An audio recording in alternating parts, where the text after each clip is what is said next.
এই hello, excuse me, তুমি রিয়ার ছোট ভাই না? হ্যাঁ, কিন্তু আপনি কি? আপনাকে তো আমি চিনতে পারলাম না। ইনফ্যাক্ট আজকে নাকি আপনাকে কোনোদিন দেখেছি কিনা সেটাও তো মনে করতে পারছি না। আমাকে তুমি এর আগে কখনো দেখোনি। আমি তোমাকে দেখেছি তোমার বড় বোনের মোবাইলের ছবিতে। আমি তোমার বড় বোন প্রিয়ার বান্ধবী। আচ্ছা, তুমি আমাকে এখন এটা বলেছো রিয়া আজ ভার্সিটিতে আসেনি কেন? আসলে আপুর শরীরটা আজ ভালো নেই, তারা নাকি খুব বেশি মাথা ব্যথা করছে। তাই আমি জিজ্ঞাসা করলাম, সে বলল ভার্সিটিতে আসতে পারবে না। ও আচ্ছা, ঠিক আছে। এই নাও, এই নোটগুলো রিয়াকে দিয়ে দিও। এখানে আজকের পড়ালেখা আছে। আচ্ছা আপু, ঠিক আছে, কোনো সমস্যা নেই। আমি আপুর কাছে এগুলো পৌঁছে দিব। বাই দ্য ওয়ে, আপু একটা কথা বলার ছিল, যদি কিছু মনে না করেন। হ্যাঁ, বলো না, তুমি কি বলবে? তুমি তো আমার বান্ধবীর ছোট ভাই, আমার ছোট ভাইয়ের মতোই। তাই কি বলবে বলো। না মানে আপু, আপনি দেখতে মাশাআল্লাহ অনেক সুন্দর। আপনাকে আমার খুব ভালো লেগেছে। ধন্যবাদ। আমি ছোটবেলা থেকেই সুন্দর। আমার আম্মু আমাকে বলতো ছোটবেলায় নাকি আমি আরো বেশি কিউট ছিলাম। আপনি কিন্তু এখন অনেক কিউট। আচ্ছা আপু, আপনার বাসা কোথায় জানতে পারি? সেটা তুমি আমাকে জিজ্ঞাসা না করে তোমার বোনের কাছে জিজ্ঞাসা করলেই তো পারো।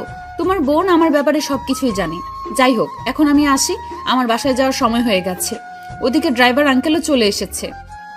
এই বলে মেঘা সেখান থেকে চলে গেল। আর আকাশ মেঘা চলে যাওয়ার দিকে তাকিয়ে আছে। আকাশ এটা মেয়ে দেখছে নাকি আকাশের পরি সেটাই বুঝতে পারছে না। একটা মেয়ে মানুষ এতটা সুন্দর হতে পারে, আকাশ জীবনে এই প্রথমবার দেখলো। সত্যি সে এত সুন্দর মেয়ে মানুষ আজকের আগে কখনোই দেখেনি। মেঘা এতটাই সুন্দরী যে আকাশ যেন প্রথম দেখায় ক্রাশ খেয়ে ফেললো। যাই হোক, এরপর আকাশ কিছুক্ষণ সেখানে দাঁড়িয়ে থাকলেও ততক্ষণে মেঘা সেখান থেকে চলে গেছে। তারপর সে ভার্সিটি থেকে বের হয়ে বাসায় চলে আসলো। বাসায় আসতেই সে তার বোনের রুমে চলে গেল। আপু, এই নোটগুলো তোর বান্ধবী আমাকে দিয়েছে। ও আচ্ছা, ঠিক আছে, আমার টেবিলের উপর রেখে দে, আমি পরে দেখে নেব। এখন আমার শরীরটা ভালো হয়নি, মাথা ব্যথা এখনো পুরোপুরি কমেনি। আচ্ছা আপু, তোর এই বান্ধবীকে তো এর আগে কখনো দেখিনি। এই মেয়েটা সত্যি অনেক সুন্দর।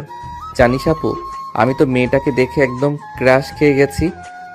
দেখ, সব বাজে বকা বন্ধ কর। ভুলে যাস না মেয়েটা তোর চাইতে বয়সে বড়। তাই এসব ফালতু চিন্তা ভাবনা মাথা থেকে ঝেড়ে ফেল। আর কখনোই এমন চিন্তা ভাবনা করবি না।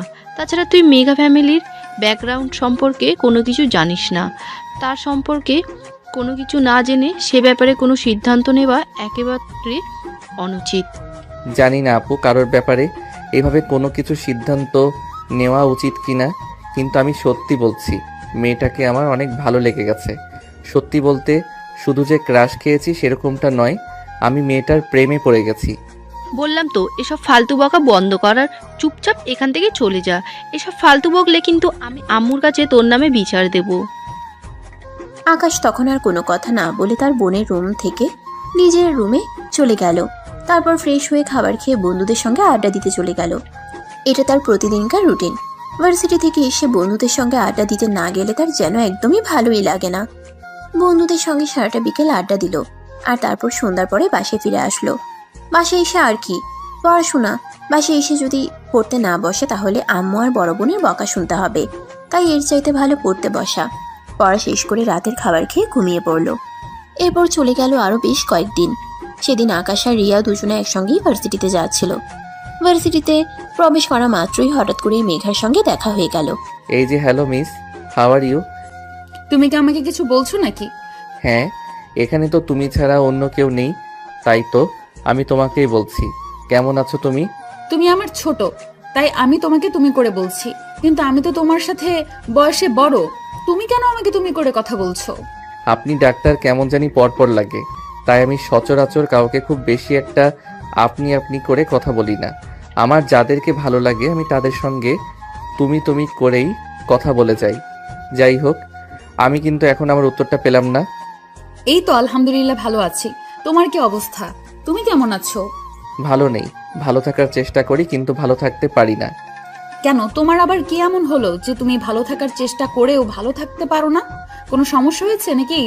হ্যাঁ, একজনকে ভালোবেসে ফেলেছি, আর তাকে আমি আমার মনের কথা বলতে পারছি না। এটাই সবচাইতে বড় সমস্যা। দেখ আকাশ, এখন কিন্তু একদম বেশি বাড়াবাড়ি হয়ে যাচ্ছে।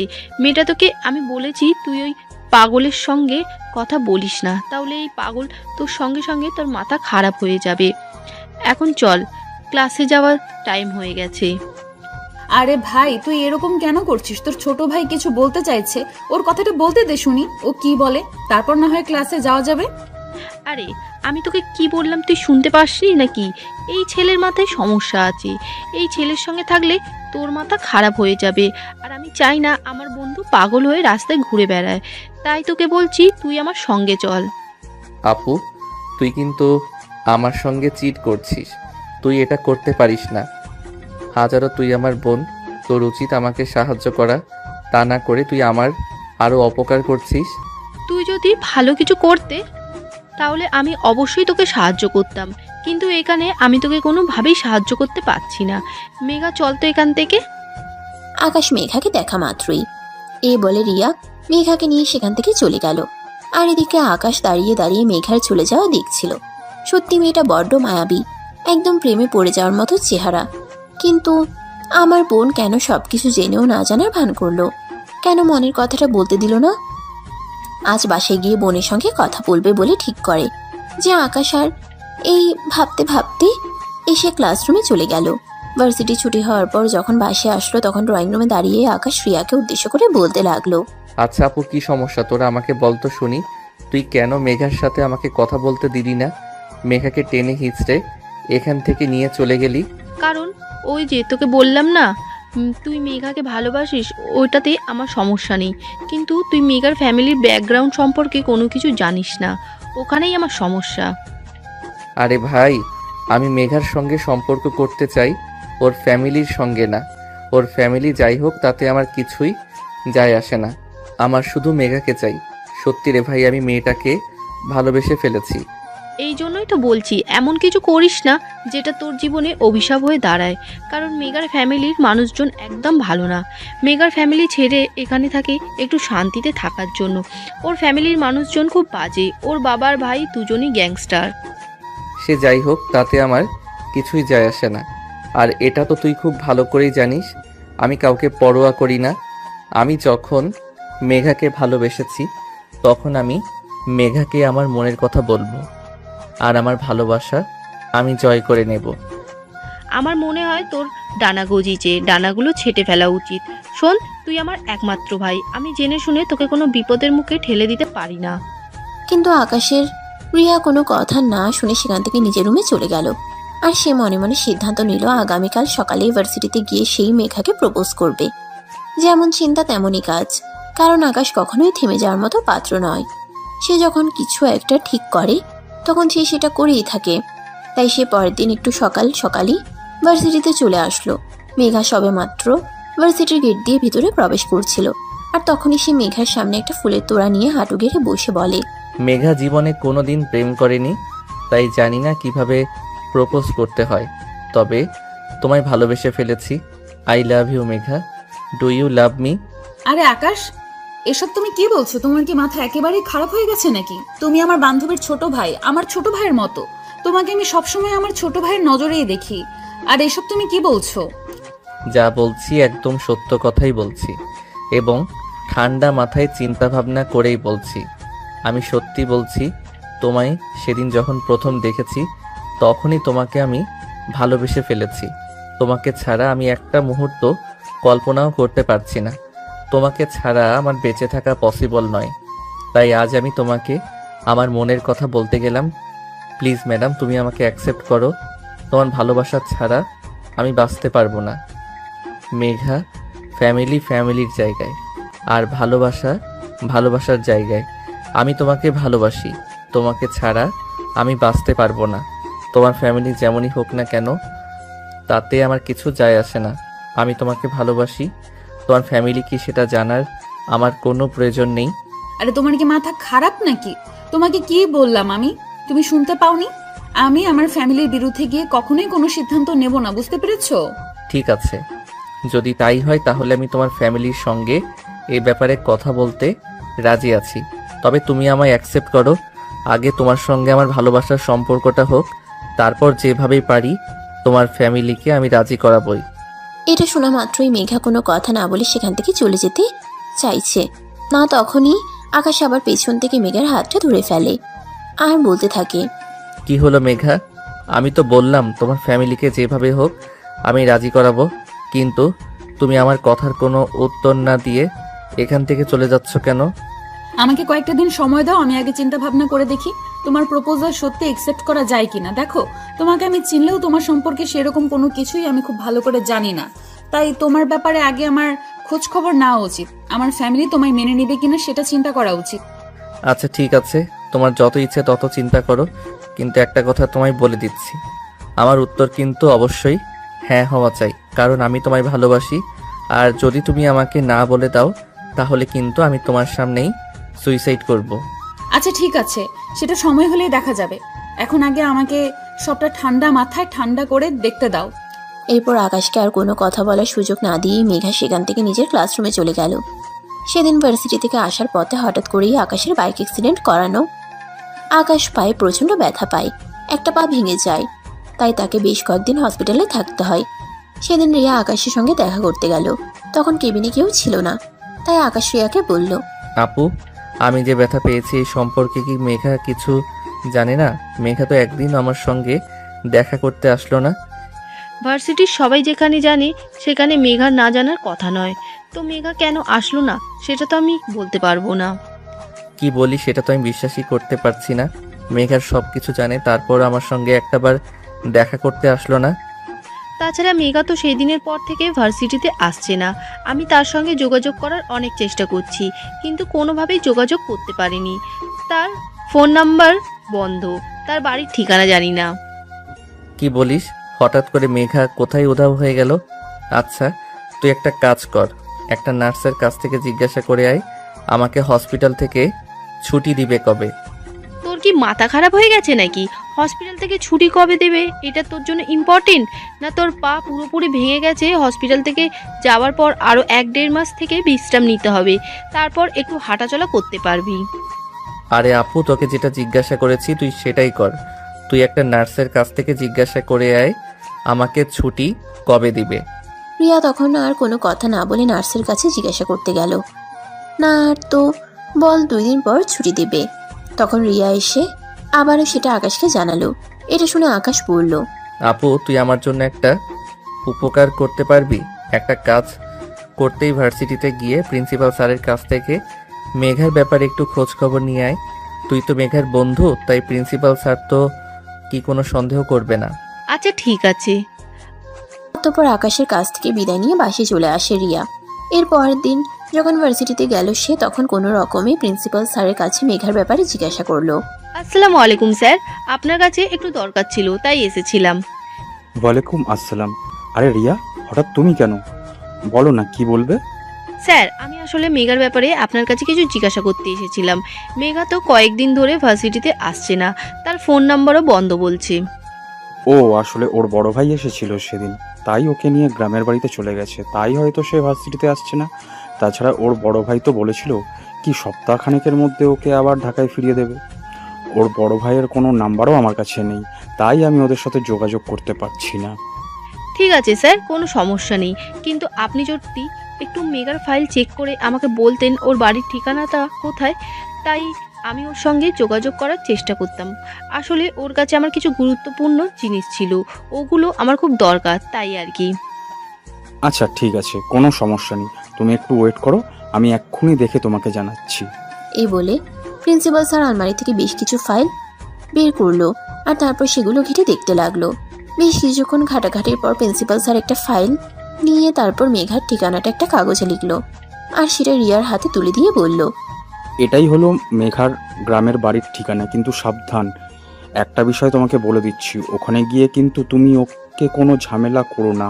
আসলে মেঘার ফ্যামিলির ব্যাকগ্রাউন্ড সম্পর্কে তো একটু জানো, তাই খুব সাবধানে যেও। ঠিক আছে স্যার, আপনি কোনো চিন্তা করবেন না, আমি সর্বোচ্চ সতর্কতা অবলম্বন করব, কারণ মেঘ তার ফ্যামিলি সম্পর্কে আমি খুব ভালো করেই জানি, তাই কোনো সমস্যা হবে না। ঠিক আছে, তোমার জন্য শুভকামনা রইল, যেন তুমি খুব ভালোভাবে ওখানে থেকে ফিরে আসতে পারো, কারণ মেঘার ফ্যামিলির লোকজন খুবই গিরিঙ্গিবাজ মানুষ। এরকম মানুষ আমি আর জীবনে দেখিনি। আমি আগে এরকম জানলে মেঘাকে কোনোদিনও আমার ভার্সিটিতে ভর্তি করাতাম না। আচ্ছা স্যার, ঠিক আছে, তাহলে এখন আসি। এই বলে রিয়া প্রিন্সিপাল স্যারের কেবিন থেকে বের হয়ে সোজা হসপিটালে চলে আসলো। আর তারপর কাগজটা আকাশের হাতে তুলে দিল আর বলল, এই যে প্রিন্সিপাল স্যারের কাছ থেকে নিয়ে এসেছি। তবে প্রিন্সিপাল স্যার নিজেও কিন্তু অনেকবার সাবধান করে দিয়েছে, যা করার কিন্তু খুব সাবধানে করতে হবে, কারণ মেঘার ফ্যামিলির মানুষজন একদম ভালো নয়। আচ্ছা ঠিক আছে, তুই কোনো চিন্তা করিস না। এখন তাহলে বাসায় চলে যা। আর খবরদার, এ ব্যাপারে কিন্তু কখনোই কাউকে কিছু বলবি না। এটা আমার সিক্রেট জিনিস। অতঃপর রিয়া বাসায় চলে আসলো। আর এদিকে আকাশ তার যে ডাক্তার ট্রিটমেন্ট করছে তার সঙ্গে কথা বলতে লাগলো। আমার সুস্থ হতে কতদিন লাগবে? এই তো খুব বেশি হলে আর 15 দিন। কারণ তুমি তো আমায় বলেছো আমি যেন তোমাকে সর্বোচ্চ ট্রিটমেন্ট দেই, তাই আমি আমার সর্বোচ্চটা দিয়ে চেষ্টা করছি তোমাকে যত তাড়াতাড়ি সম্ভব সুস্থ করে তোলা যায়। আপনার যত টাকা লাগবে আমি দেব, কিন্তু আপনি আমার ভালো ট্রিটমেন্টের ব্যবস্থা করুন, যাতে আমি খুব দ্রুত সুস্থ হয়ে উঠতে পারি। কারণ আপনাকে তো বললাম, আমার খুবই সিক্রেট একটা কাজ আছে যেটা খুব তাড়াতাড়ি করতে হবে। তাই আগে তো আমাকে সুস্থ হতে হবে, তা না হলে তো হবে না কিছুই। ঠিক আছে, চিন্তার কোনো কারণ নেই। আমি আমার সর্বোচ্চটা দিয়ে চেষ্টা করছি যত তাড়াতাড়ি সম্ভব তোমাকে সুস্থ করে তুলবো। তবে একটা কথা আমি বুঝতে পারছি না, মানুষ তো অসুস্থ হলে সুস্থ হওয়ার জন্য সময় নেয় যাতে সে পুরোপুরিভাবে সুস্থ হতে পারে, কিন্তু তুমি কেন এরকম তাড়াহুড়ো করছো? আমি সেটাই বুঝতে পারছি না। দেখুন, আপনি ডাক্তার আর আমি আপনার পেশেন্ট, তাই আমার ব্যাপারে এত কিছু জানার কোনো প্রয়োজন নেই। আপনাকে যেটুকু বলেছি সেইটুকুতেই তুষ্ট থাকেন। আপনার প্রয়োজন টাকা আর আমার প্রয়োজন তাড়াতাড়ি আমার পা ভালো হওয়া। আপনি আপনার টাকা পেয়ে যাচ্ছেন, তাই আমাকে একটু তাড়াতাড়ি সুস্থ করে দেন। আচ্ছা ঠিক আছে, আমি তো বললাম আমি আমার সর্বোচ্চ চেষ্টা চালিয়ে যাচ্ছি তোমাকে যতটা সম্ভব সুস্থ করে তোলার জন্য। এই বলে ডাক্তারকে কেবিন থেকে বের হয়ে চলে গেল। আর এরপর বেশ কিছুদিন সময় কেটে গেল, কিন্তু আকাশ হসপিটালের বেডে বসে বসে শুধুই চিন্তা করছে হঠাৎ করে মেঘার কি হলো। মেঘা তো প্রিন্সিপাল স্যারের কাছ থেকে 1 সপ্তাহে ছুটি নিয়ে গ্রামের বাড়িতে গেছে। আর এদিকে প্রায় 20 দিনের মতো সময় অতিবাহিত হয়ে গেছে। কেন মেঘা এখনো ঢাকায় ফিরে আসছে না? আকাশের সময় যেন কাটতে চাইছে না। সে আর কিছুই চিন্তা করতে পারছে না। তবে কি মেঘার সঙ্গে উল্টোপাল্টা কিছু হতে চলেছে নাকি? এভাবে দেখতে দেখতে আরো 4-5 দিন সময় কেটে গেল। আকাশ এখন মোটামুটি সুস্থ। সে মোটামুটি হাঁটাচলা করতে পারে আর হসপিটাল থেকে আসতেই বাড়িতে চলে যাবে। তার ফ্যামিলির মানুষজন হসপিটালে এসেছে তাকে বাসায় নিয়ে যাওয়ার জন্য, কিন্তু আকাশ সবাইকে অবাক করে দিয়ে বলল, তোমরা সবাই বাসায় চলে যাও, আমি আজ বাসায় যাব না। আমার একটা দরকারি কাজ আছে, আমি এখন ওখানেই যাব। আরে এসব তুই কি বলছিস? তোর কি মাথা খারাপ হয়ে গেছে নাকি? তুই এখনো অসুস্থ। আমরা তোকে বাসায় নিয়ে যাওয়ার জন্য এসেছি, আর এখন কিনা তুই বলছিস যে তুই আজ বাসায় যাবি না, কোনো কাজে যাবি? আরে বাবা, আগে তো তুই নিজে সুস্থ হ, তারপর না হয় কাজ করা যাবে। আম্মু, তোমাকে বললাম তো, আমাকে এসব কথা বলো না, কোনো লাভ হবে না। আমি যেটা সিদ্ধান্ত নিয়েছি আমি সেটাই করব। আগে আমি আমার সিক্রেট কাজটা করব আর তারপর বাসায় যাব। এখানে আমাকে আর কোনো কথা বলে লাভ হবে না। কিন্তু কি তোর এমন সিক্রেট কাজ, সেটা তো একবার বল। আমরা তোর বাবা মা, তোর জন্য আমাদের অনেক বেশি টেনশন হয়, তাই তোকে জিজ্ঞাসা করছি কি কাজ সেটা আগে বল। এখন আমি কাউকেই কিছু বলতে চাই না। আগে আমি আমার কাজটা সম্পন্ন করতে চাই, তারপর সবাইকে সবকিছু বলতে চাই। কিন্তু তোমরা যদি এখন আমাকে এখান থেকে শেয়ার চাই যেতে না দাও, তাহলে কিন্তু আমি বাসা থেকে পালিয়ে ওই কাজটা করতে চলে যাব। তখন কিন্তু কেউ আমার কোনো খোঁজ পাবে না। ঠিক আছে বাবা, লুকিয়ে কোথাও যাওয়ার কোনো প্রয়োজন নেই। আমি তোকে অনুমতি দিয়েছি, তোর যেখানে যাওয়ার ইচ্ছা সেখানেই যা, তবে কখন ফিরে আসবে সেটা অন্তত বলে যা। আমার কাজ শেষ হলেই আমি ফিরে আসব, এত চিন্তা করার কিছুই নেই। তোমরা এখন বাসায় চলে যাও। আর হ্যাঁ, একটা কথা তোমাদের বলে দিয়েছি, ভুল করাও কিন্তু তোমরা কেউ আমার নাম্বারে ফোন করবে না। আমি যতক্ষণ ফোন না করব ততক্ষণ। এই বলে আকাশ হসপিটাল থেকে বের হয়ে রওনা দিল মেঘার বাড়ির উদ্দেশ্যে। সে যখন হসপিটাল থেকে বের হয় তখন সকাল 7টা বাজে, আর এখন বিকেল 3টা বাজে। ততক্ষণ এসে মেঘার বাড়ির ঠিকানা অনুযায়ী পৌঁছে গেছে। সামনেই দেখতে পেল বিশাল এক অট্টালিকা। সে মনে মনে ভাবলো এটাই হয়তো মেঘাদের বাড়ি, তাই পাশ দিয়ে হেঁটে যাওয়া ছোট্ট একটা মেয়েকে জিজ্ঞাসা করলো, এই মেয়ে, তোমার নাম কি? তুমি কি এখানেই থাকো নাকি? আমার নাম নদী। পরিচয়ের সামনেই আমার বাড়ি। কিন্তু আপনি কি? আপনাকে তো চিনলাম না। তাছাড়া আপনাদেরকে তো আগে কখনো এখানে দেখিনি। তুমি আমাকে আগে দেখনি মানে আমার বাড়ি এখানে নয়। আচ্ছা, তোমাকে একটা কথা জিজ্ঞাসা করার ছিল, তুমি কি আমাকে ছোট একটা সাহায্য করতে পারবে? করতে পারবো কিনা জানি না, তবে চেষ্টা করব। বলুন, আমি আপনাকে কি সাহায্য করতে পারি? দেখো, আমি শহর থেকে এসেছি, তুমি আমাকে শুধু ছোট্ট একটা ইনফরমেশন দিবে, কিন্তু এই কথা কাউকে বলতে পারবে না। ঠিক আছে, বলবো না, তবে তার জন্য আমাকে চকলেট খাওয়ার জন্য টাকা দিতে হবে। আপনি আমাকে 50 টাকা দিবেন, তাহলে আমি আপনাকে বলে দেব। আচ্ছা ঠিক আছে, এই নাও, এখানে 100 টাকা আছে, এটা দিয়ে তুমি তোমার মন মতো চকলেট কিনে নিও। তবে তুমি শুধু আমাকে ছোট্ট করে একটা কথা বলো, এটা কি মেঘাদের বাড়ি? মানে যে ঢাকা ইউনিভার্সিটিতে পড়াশোনা করে। মানে আপনি মেঘাপুর কথা বলছেন? হ্যাঁ, তুমি একদম ঠিক বলেছো। এটা কি ওদের বাড়ি নাকি, সেটাই আমি তোমার কাছে জানতে চেয়েছি। হ্যাঁ, এটা তো মেঘাপুদেরই বাড়ি, কিন্তু সেটা জেনে আপনার কি লাভ? লাভ মিস্ত্রি হিসাব করে তোমার তো কোনো লাভ নেই। তোমার কাছে শুধু আমি ঠিকানাটা জানতে চেয়েছিলাম, আর তার জন্য তো আমি তোমাকে টাকা দিয়েছি। তাহলে এখন তুমি তোমার মুখটা বন্ধ করে এখান থেকে চুপচাপ চলে যাও। ঠিক আছে, আমি যখন আমার কাজের জন্য পারিশ্রমিক পেয়ে গেছি, তাহলে আর কথা বলে লাভ কি? আমি যাই তাহলে। এই বলে নদী সেখান থেকে চলে গেল, আর আকাশ সেখানে দাঁড়িয়ে অপেক্ষা করতে লাগলো। এদিকে মেঘা তখন ব্যালকনিতে বসে বই পড়ছিল। তখনই হঠাৎ তার চোখ পড়ল বাড়ির সামনে একটা ছেলে পায়চারি করছে। মেঘা ছেলেটাকে সেটা দেখার জন্য উঠে দাঁড়ালো, আর তখনই সে আকাশকে দেখতে পেল। তার মাথায় যেন আকাশ ভেঙে পড়ল। সে ভাবতেই পারছে না আকাশ তার বাড়ির ঠিকানা কোথায় পেল। তখনই হঠাৎ তাদের দুজনে চোখাচোখি হয়ে গেল, আর তখনই আকাশ বলতে লাগলো, মেঘা, তুমি হঠাৎ করে এখানে চলে এসেছো কেন? তুমি তো জানতে আমার অ্যাক্সিডেন্ট হয়েছিল। একটাবার তুমি আমার সঙ্গে হসপিটালে দেখা করতে গেলে না, আর চলে এসেছো সব ভালো কথা, অন্তত একটা ফোন তো করতে পারতে। আস্তে কথা বল, বাড়ির মানুষ শুনতে পাবে, আর বাড়ির মানুষ শুনতে পেলে বিশাল একটা ঝামেলা হয়ে যাবে। তুমি ওখানেই দাঁড়াও, আমি আসছি তোমার সঙ্গে কথা বলতে। এই বলে মেঘা চুপি চুপি বাড়ি থেকে বের হয়ে বাড়ির সামনে চলে আসলো। আর তখনই আকাশ মেঘাকে বলতে লাগলো, কি সমস্যা তোমার? কি হয়েছিল তোমার? তুমি কাউকে কোনো কিছু না বলেই চুপচাপ এখানে চলে এসেছিলে কেন? তুমি তো আমার বোনকে অন্তত বলে আসতে পারতে যে তুমি বাড়িতে আসছো, বা একটা ফোন অন্তত করতে পারতে। সেটার কোনো অপশন আমার হাতে ছিল না, কারণ বাড়িতে আমাকে কখনোই মোবাইল ব্যবহার করতে দেওয়া হয় না। আর শহরে থাকলে আমি যে ফোনটা ব্যবহার করি, ওটা বাড়িতে আসলে আমার ভাইয়ের কাছে থাকে। তাই এখন বলো, তুমি আমার বাড়ির ঠিকানা কোথায় পেয়েছো? বাড়ির ঠিকানা আমি প্রিন্সিপাল স্যারের কাছ থেকে জোগাড় করেছি। মেঘা, তুমি এভাবে আমাকে না বলে চলে আসবে, তোমার কি একটু কষ্ট লাগেনি নাকি? কষ্ট লাগলেও কিছু করার নেই, কারণ আমি পরিস্থিতির শিকার। আরেকটা কথা তোমাকে বলার আছে, সেটা হলো আমার ফ্যামিলির মানুষ আমাকে এখানে নিয়ে এসেছে আমার বিয়ের সম্বন্ধ করার জন্য। আমার বিয়ে ঠিক হয়ে গেছে, তাই প্লিজ আমি তোমাকে রিকোয়েস্ট করে বলছি, তুমি আমাকে ভুলে যাও আর এখান থেকে চলে যাও। তোমাকে ভুলে যাওয়ার জন্য আমি ভালোবাসিনি, আর তোমাকে ছেড়ে চলে যাওয়ার জন্য আমি এখানে আসিনি। আমি এখানে এসেছি তোমাকে নিয়ে যাওয়ার জন্য। আমি তোমায় ভালোবাসি, তোমাকে ছাড়া আমি বেঁচে থাকতে পারবো না, সেটা তো আমি তোমাকে বলেই দিয়েছি। তাহলে এখন তুমি আমাকে এসব কথা কেন বলছো? শুধুমাত্র এই কারণেই তোমাকে এসব কথা বলছি যে আমি আমার ফ্যামিলির বিরুদ্ধে গিয়ে কখনোই কিছু করতে পারবো না, সেটা তো তোমাকে বলেই দিয়েছি।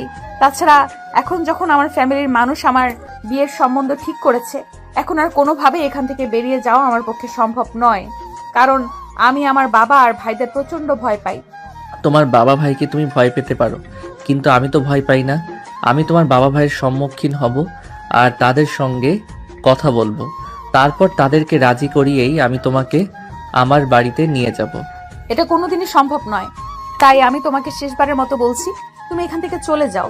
আমার ভাই কিংবা আমার বাড়ির মানুষ যদি তোমাকে দেখতে পায়, তাহলে তোমাকে একদম খুন করে ফেলবে। তোমাকে না পেয়ে বেঁচে থাকার চাইতে মরে যাওয়া অনেক ভালো। ভালোবাসাবিহীন মানুষ কখনোই বেঁচে থাকতে পারে না। আকাশ, তোমার সঙ্গে আমার ভালোবাসার সম্পর্কটা না হয়ে উঠলেও তুমি আমার বান্ধবীর ছোট ভাই, তাই আমি তোমাকে রিকোয়েস্ট করে বলছি, প্লিজ তুমি এখান থেকে চলে যাও।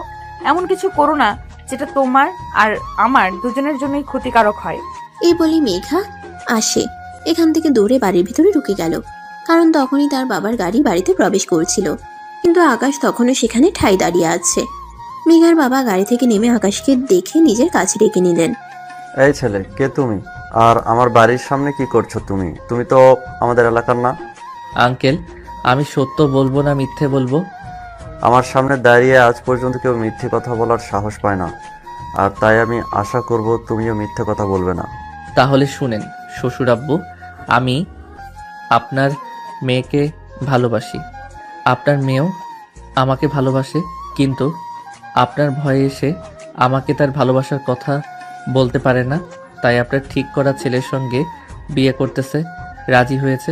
কিন্তু এটা শুনে আমি তো আর চুপ করে বসে থাকতে পারি না, তাই ঢাকা থেকে এখানে চলে এসেছি আপনার মেয়েকে বউ করে আমাদের বাড়িতে নিয়ে যাওয়ার জন্য। তোমার সাহস দেখে আমি অবাক না হয়ে পারছি না। যেখানে আমার ভয়ে বাঘে মশে এক কোয়ারে পানি খায়, আর এখানে তুমি কিনা আমার সামনে দাঁড়িয়ে আমার মেয়েকে নিয়ে কথা বলছো। এত বড় দুঃসাহস তোমার! শ্বশুর মশাই, ভালোবাসার মানুষটা যদি নিজের চোখের সামনে অন্য কারো হয়ে যায় তাহলে একটু তো দুঃসাহসী হতে হয়। তাই আমি আপনাকে সরাসরি বললাম মেঘাকে আমি ভালোবাসি, আর আপনি যদি মেয়েদেরকে অন্য কারোর হাতে তুলে দেন তাহলে আমি আপনার বাড়ির সামনে সুইসাইড করব, আর সেটার জন্য দায়ী থাকবেন আপনি। আমার সামনে দাঁড়িয়ে এভাবে কথা বলার মতো দুঃসাহস ছেলে আমি জীবনে দুটো দেখেছি কিনা সন্দেহ। তোমার সাহসে তারিফ করতে হয়, তাই আমি তোমাকে বলছি তুমি চুপচাপ এখান থেকে চলে যাও। যা বলেছো আমার কাছে বলেছো, এই কথাটা যেন আর কেউ শুনতে না পায়। কেউ কোনো কিছু শুনতেও পারবে না, আর কেউ কোনো কিছু জানতেও পারবে না। আপনি চুপচাপ মেঘাকে আমার হাতে তুলে দেন, মেঘাকে নিয়ে আমি এখান থেকে চলে যাব, আর কেউ কোনো কিছু জানতে পারবে না। তার মানে সহজ কথায় কাজ হবে না। বুঝতে পেরেছি, তোমার জন্য একটি উত্তম মধ্যমের ব্যবস্থা করতে হবে। এই তোরা কে কোথায় আছিস? এই ছেলেটাকে একটু উত্তম মধ্যম দে তো। কথাটা বলতে দেরি হলো, কিন্তু আশপাশ থেকে কিছু ছেলেপেলে দৌড়ে আসতে দেরি হলো না। ছেলেগুলো দৌড়ে এসে আকাশকে ইচ্ছে মতো পেটাতে শুরু করলো, কিন্তু আকাশও কম যায় না। সে ছোটবেলা থেকেই বক্সিংয়ে ট্রেনিং নিয়েছে, তাই সেই ছেলেগুলোকে মেরে একদম চিটপটাং করে দিল। অপরদিকে মেঘা ততক্ষণ ধরে ব্যালকনিতে দাঁড়িয়ে এই দৃশ্য দেখছিল। আকাশ ছেলেগুলোকে মেরে একদম খারাপ অবস্থা করে দিয়েছে। এটা দেখে মেঘার বাবা বলতে লাগলো, এই ছেলেটা তুমি কি করবে? তোমাকে দেখে তো মশার মতো মনে হয়, কিন্তু তোমার শরীরে এত হাতির মতো শক্তি আসলো কোথা থেকে? তুমি আমার ছেলেগুলোকে মেরে কি হাল করে দিয়েছো? আমাকে দেখতে মশার মতো মনে হলেও আমার শরীরে ভালোবাসার শক্তি আছে। আমি আমার ভালোবাসাকে জয় করতে এসেছি, তাই আমাকে দুর্বল ভাববেন না। মেঘার বাবা তখন কোনো কথা না বলে চুপচাপ বাড়ির ভেতরে চলে আসলো, আর ড্রয়িং রুমে এসে চিৎকার করতে লাগলো, এই মেঘা, মেঘা কোথায় তুই? তাড়াতাড়ি এখানে, আমি তোর সঙ্গে কথা বলতে চাই। হ্যাঁ বাবা, বলো কি বলবে। বাইরে যে ছেলেটা এসেছে ওই ছেলেটাকে, ওই ছেলেটা নাকি তোকে ভালোবাসে। তুই এই ছেলেটাকে চিনিস? না মানে আসলে বাবা, আমি ছেলেটাকে, আমার সঙ্গে আমাদের ভার্সিটিতে পড়াশোনা করে, আর তখন থেকে ছেলেটা আমাকে পছন্দ করে। কিন্তু বিশ্বাস করো, এই ছেলেটার সঙ্গে আমার কোনো সম্পর্ক নেই। আমি কোনোদিনও এই ছেলেটাকে আশ্বাস দেইনি যে তাকে বিয়ে করব। ঠিক আছে, তাহলে ওই ছেলেটাকে বলে আয় এখান থেকে চুপচাপ চলে যেতে, তা না হলে কিন্তু ছেলেটার সঙ্গে খারাপ হয়ে যাবে। ঠিক আছে বাবা, তুমি কোনো চিন্তা করো না, আমি এক্ষুনি ছেলেটাকে বলে আসছি এখান থেকে চুপচাপ চলে যেতে। তুমি উপরে যাও, বিশ্রাম নাও। এই বলে মেঘা আস্তে আস্তে বাড়ির বাইরে চলে আসলো। আকাশ তখনও বাড়ির বাইরে দাঁড়িয়ে আছে। মেঘাকে দেখিয়ে আকাশ দৌড়ে আসলো আর মেঘাকে জড়িয়ে ধরলো। এটা দেখে মেঘা নিজেকে ছাড়ানোর জন্য অনেক চেষ্টা করছে আর বলছে, আরে এটা তুমি কি করছো? তোমার কি মাথা খারাপ হয়ে গেছে নাকি? একটু আগে বাবা কি বলে গেল তুমি শুনতে পাওনি নাকি? বাবা প্রচন্ড ক্ষেপে আছে। তুমি এক্ষুনি এখান থেকে চলে যাও। আমি চাই না তোমার সঙ্গে খারাপ কিছু হোক। আমি তোমায় ভালোবাসি, তোমাকে নিয়ে এখান থেকে যাব, তোমাকে ছাড়া আমি এখান থেকে এক পাও নড়ব না। দেখো, জীবনটা পুতুল খেলার নয়। তোমার বাবা মা অনেক কষ্ট করে আদর যত্ন করে লালন পালন করে তোমায় মানুষ করেছে। তাছাড়া তুমি ভুলে যেও না, তুমি তোমার বাবা মায়ের অনেক কষ্টের ফসল। আমি তোমার বোনের কাছে তোমার ব্যাপারে সবকিছু শুনেছি, তাই আমি চাই না তোমার বাবা মা তাদের একমাত্র ছেলে সন্তানকে হারিয়ে ফেলুক। তারা আমায় তখনই হারিয়ে ফেলবে যখন আমার ভালোবাসার মানুষটা সারা জীবনের জন্য আমার জীবন থেকে হারিয়ে যাবে। মেঘা, তুমি আমার সঙ্গে চলো, তোমার বাবা আর ভাই আমার কিছুই করতে পারবে না। মেঘা তোমার সঙ্গে যাবে না, কারণ মেঘা আমার মেয়ে। মেঘা সেটাই করবে যেটা আমি তাকে করতে বলবো। তবে তোমাকে আমার বেশ ভালোই পছন্দ হয়েছে। তবে একটা কথা বলতে চাই, আমি তোমাকে একটা সুযোগ দিতে চাই। তুমি যদি আমার মেয়েকে সাথেই ভালোবাসো তাহলে তোমার ফ্যামিলিকে নিয়ে আসো, তোমার ফ্যামিলির সঙ্গে কথা বলে যদি আমার মনে হয় যে তুমি আমার মেয়েকে চোখে রাখতে পারবে, তাহলে আমি তোমার হাতে আমার মেয়েকে তুলে দেব। আপনি আবার মিথ্যা বলছেন না তো? আপনি যদি সত্যি কথা বলেন তাহলে আমি সত্যি সত্যি আমার বাবা মাকে রাজি করিয়ে আপনার এখানে নিয়ে আসব। আশরাফ চৌধুরী কখনো কোনোদিনও কাউকে মিথ্যা কথা বলে না, তাই তুমি নিশ্চিন্তে যেতে পারো। আর হ্যাঁ, তুমি যদি সত্যি মেয়েটাকে ভালোবাসো তাহলে তুমি তোমার বাবা মাকে রাজি করিয়ে এখানে নিয়ে আসবে, আর আমি নিজে দাঁড়িয়ে থেকে তোমাদের বিয়ে দেব। কথাটা শোনা মাত্রই মেঘার বড় ভাই পাশ থেকে বলতে লাগলো, বাবা, এসব তুমি কি বলছো? তোমার কি মাথা খারাপ হয়ে গেছে নাকি? চেনা নেই জানা নেই, যার সম্পর্কে আমরা কিছু জানি না, তার হাতে আমরা আমাদের বোনকে কোনোভাবেই তুলে দিতে পারি না। চুপ করো তুমি। ছেলেটা মেয়েকে যদি সত্যিই ভালোবাসে তাহলে সে তার ফ্যামিলিকে নিয়ে আসুক, আমি তাদের সঙ্গে কথা বলে এই ছেলেটার সঙ্গে এই মেয়েটাকে বিয়ে দেব। আব্বু, তুমি এমনটা করতে পারো না। আমি আমার বন্ধুকে কথা দিয়েছি, তার সঙ্গে আমার বোনের বিয়ে দেবো। আমি আমার কথার বরখেলাপ তো করতে পারবো না। আপনার কথার কারণে আমি আমার ভালোবাসার মানুষকে হারাতে পারি না শ্বশুর আব্বু। আমি যাচ্ছি, তবে আমি কালকেই ফিরে আসব আমার আব্বু আম্মুকে সঙ্গে নিয়ে। ঠিক আছে, যাও তাহলে। এই বলে আকাশ সেখান থেকে চলে আসলো আর সোজা নিজের বাসায় চলে আসলো। বাসায় ফিরে আসতেই তার আম্মু তাকে বলতে লাগলো, আমি বুঝি না তোর মাথায় ভূত ঢুকেছে নাকি? তুই কাউকে কোনো কিছু না বলে হসপিটাল থেকে সোজা কোথায় চলে গেলি, আর আজ 2 দিন পর বাসায় ফিরে আসলি। বলতো তোর কি হয়েছে? আব্বু কোথায়? আমি আব্বুর সঙ্গে কথা বলতে চাই, আর তারপরে তোমরা সব কিছু জানতে পারবে। এখন আমাকে দয়া করে বিরক্ত করো না, এমনিতেই অনেক টেনশনে আছি। তোর আব্বু তো এখনো বাসায় ফিরে আসেনি। তোর আব্বুর নাকি আজ অফিসের একটা জরুরি মিটিং আছে, ওটা শেষ করে ফিরে আসতে রাত 10টার মতো বেজে যাবে। কিন্তু কি হয়েছে তুই আমাকে বল, আমি শুনি। আমি যদি তোকে কোনো সাহায্য করতে পারি তাহলে অবশ্যই করব। তুমি আমাকে কোনো সাহায্য করতে পারবে না। আমাকে আব্বুর সঙ্গে কথা বলতে হবে। আব্বু যদি রাজি হয় তাহলে তুমিও রাজি হবে। এই বলে আকাশ সোজা নিজের রুমে চলে গেল আর অপেক্ষা করতে লাগলো কখন তার আব্বু বাড়িতে আসবে। রাত 10টা বাজতে না বাজতেই তার আব্বু বাসে চলে আসলো আর তার আব্বুর কণ্ঠস্বর শুনে সে সোজা দৌড়ে তার আব্বুর রুমে চলে আসলো। তাকে এরকম হন্তদন্ত হয়ে ছুটে আসতে দেখে তার আব্বু বলল, আরে আকাশ, কি হয়েছে তোর? তুই আবার হন্তদন্ত হয়ে ছুটে এসেছিস কেন? আর তোকে এরকম চিন্তিত দেখাচ্ছে কেন? আব্বু, আমি যে তোমার একমাত্র ছেলে, তাই তোমার কাছে একটা রিকোয়েস্ট করতে চাই। তুমি কি আমার রিকোয়েস্ট রাখবে? অবশ্যই, কেন নয়। তুই আমার একমাত্র ছেলে, তোকে আমি আমার জীবনে চাইতে অনেক বেশি ভালোবাসি। তুই আমার কাছে কোনো কিছু চাইলে আমি অবশ্যই সেটা তোকে এনে দিব। বল তুই কি চাস আমার কাছে? আব্বু, আমি একটা মেয়েকে ভালোবাসি, আর মেয়েটা আপুর ক্লাসমেট। আরে কি বলছিস তুই এসব? তোর কি মাথা খারাপ হয়ে গিয়েছে নাকি? তুই তোর চাইতে বয়সে বড় একটা মেয়েকে কি করে ভালোবাসতে পারিস? দেখো আব্বু, ভালোবাসা কখনো জাতকাল পাত্র বেঁধে হয় না। আমি মেয়েটাকে ভালোবাসি, এটাই সবচাইতে বড় কথা। তাছাড়া আমি হসপিটাল থেকে সোজা ওই মেয়েটার বাড়িতে গিয়েছিলাম, আর তার বাবা বলেছে আমি যদি মেয়েটাকে সত্যি ভালোবাসি তাহলে আমার ফ্যামিলির মানুষকে রাজি করিয়ে ওদের বাড়িতে নিয়ে যেতে। তাই আমি তোমাদের সঙ্গে কথা বলতে এসেছি। এখন তোমরা যদি সত্যি আমাকে ভালোবাসো তাহলে আমার ভালোবাসাকে মেনে নাও, আর ওই মেয়েটাকে আমার করে পেতে সহযোগিতা করো। ঠিক আছে, আমার কাছে আমার মান সম্মানের জন্য কিছুর চাইতে সবচেয়ে উপরে হলো আমার ছেলে, আর আমার ছেলের জন্য আমি সব কিছু করতে পারি। তুই যখন মেয়েটাকে ভালোবাসিস তাহলে আমরা অবশ্যই তাকে এই ব্যাপারে সহযোগিতা করব। থ্যাংক ইউ আপু, থ্যাংক ইউ সো মাচ। আমি জানতাম তুমি আমার ভালোবাসাকে মেনে নেবে, তাই আমি তাদেরকে বলে এসেছি আমি আমার বাবাকে নিয়ে তারপরেই যাব। ঠিক আছে, তাহলে তুই এখন তো রুমে গিয়ে বিশ্রাম কর। আগামীকাল সকাল হলেই না হয় আমরা ওখানের উদ্দেশ্যে রওনা দিব। আকাশ তখন খুশি মনে নিজের রুমে চলে আসলো আর বিছানায় শুয়ে ঘুমিয়ে পড়লো। অপেক্ষা করতে লাগলো কখন রাত পোহাবে আর কখন সকাল হবে, কখন সে তার ভালোবাসার মানুষটিকে নিজের করে পাওয়ার পথে রওনা দেবে।